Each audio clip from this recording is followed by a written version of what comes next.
I will give you also a number, 40%. Of course, it's not the salary increase. 40% is the number of electricity that we waste in Switzerland in our households. 40%, it's very a lot. This is almost the same energy as it needed for drive 25 billion kilometers by a Tesla.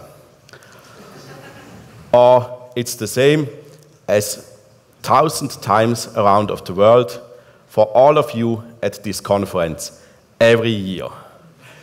Unfortunately, you would need 200 years to drive this distance. But 40%, it's also more than we need to import every winter of electricity in Switzerland. From our own research, we know that households would use an average of 5% of their electricity if they monitor it.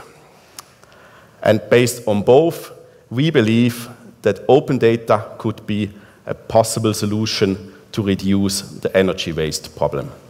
I love data, and as a trained data scientist, I need as much data as possible. Back in the time, as I did my master thesis, there was no data available about energy consumption of household level in Switzerland. So I was not able to write something about this. Now I could. I'm Christoph from the CKW Business IT Department. And I'm Angela from the CKW Marketing.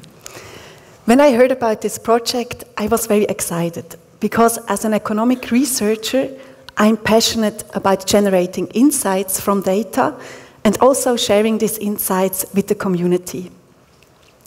So I became part of an interdisciplinary team consisting of data scientists, data engineers, but also communication experts from both CKW and Axpo. So today we're not only talking about the power of open data, but we're also talking about the power of collaboration. That collaboration even evolved beyond the Axpo Group. But let's start from the beginning. By the same time last year, Switzerland was in an energy crisis. Electricity prices were at their peak, and there was a big concern that during the winter months we would have an electricity shortage.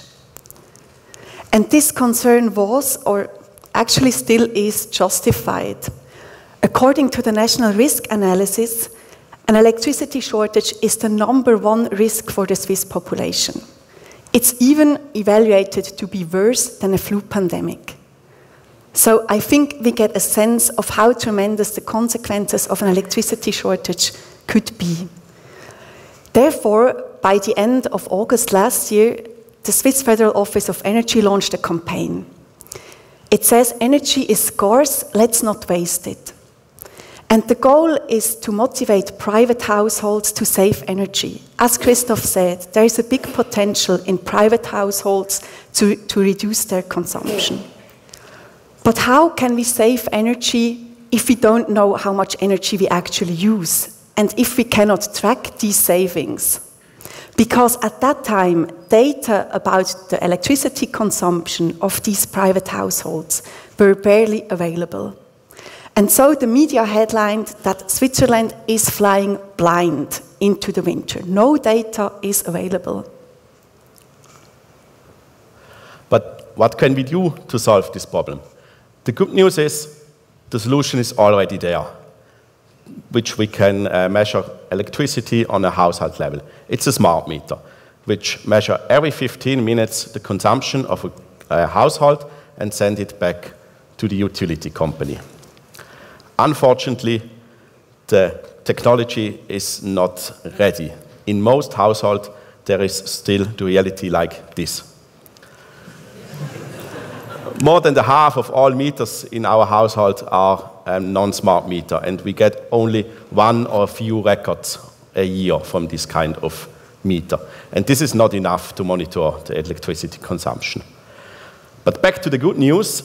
Based on a great effort of our grid department, we as CKW are leading in smart meter rollout. And based on that, we have also enough data to monitor and analyzing the behavior of electricity using of our customer. I mean, that's great news. Why don't we just analyze this data and publish the results?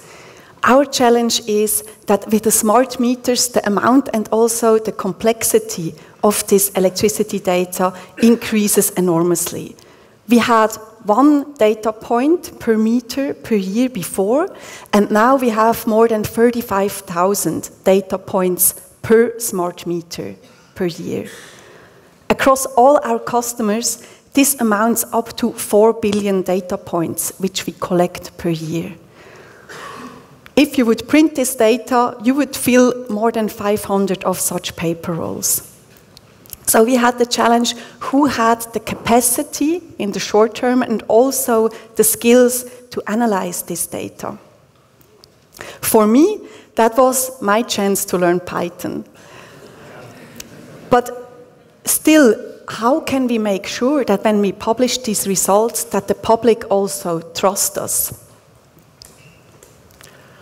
That's the reason why we decide to publish our smart meter and also our analysis based on that.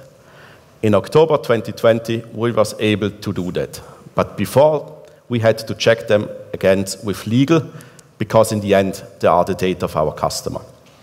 Legal told us we have to protect the customer behind. Means we have to hash all IDs and we have to exclude small samples, because this is a possibility to get data of the customer behind.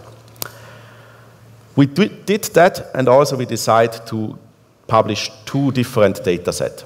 One with really all raw data, means for each smart meter we have every 15 minutes a record, which is our big data set. And there is also a smaller one, which we also publish 15 minutes consumption, but aggregated on a zip code level. Both are reading from our data lake, compressed and exported to Azure Data Store, and are published on opendata.ckw.ch. As we published the data, it was quite a scary time, because we have no clue what happened now. And we had different fear. I would say the first fear was about the shitstorm, because we published data of our customer. Or even more worst, we published the data no one is interested in. It turned out that the public interest in our data from the media and also the academia was quite big. Also, the media echo was very positive.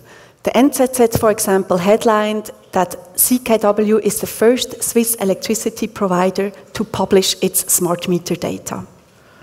Okay, this is good so far, but I had another fear, because what happened if someone found something in our data, make the wrong conclusion, and publish that?